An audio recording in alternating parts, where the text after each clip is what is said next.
কোরআনের আলো, আল হাদিসের আলো। আমি একদম পড়া জীবনে কোনদিন ভাত খাই নাই। কালকে এই ওয়াজটা কোটি কোটি মানুষ দেখবে।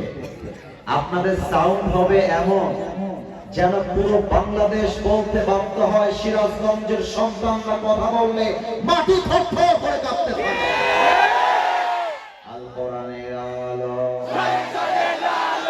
আল হাদিসের আলো, কোরআন হাদিস যেখানে আমরা আছি সেখানে, আলেম ওলামা যেখানে আমরা আছি সেখানে, সিরাজগঞ্জবাসী যেখানে আমরা আছি সেখানে। আল্লাহ যেন কবুল করে নেয়। পরে সবাই আমিন।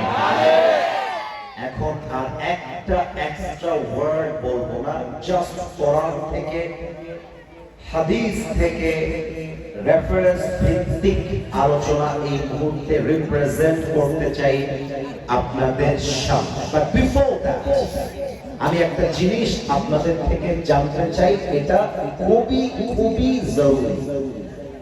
এক বাক্যে উত্তর দিবেন। সিরাজগঞ্জের দীঘলকান্দিবাসী, আমার কথা কি বোঝা যায় না? এই কথা যদি আপনারা উত্তর না দেন সামনে ওয়াজ আগানো যাবে না। আবার বলেন, কথা কি বোঝা যায়?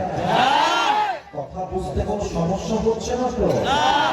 আচ্ছা, আজ আমাদের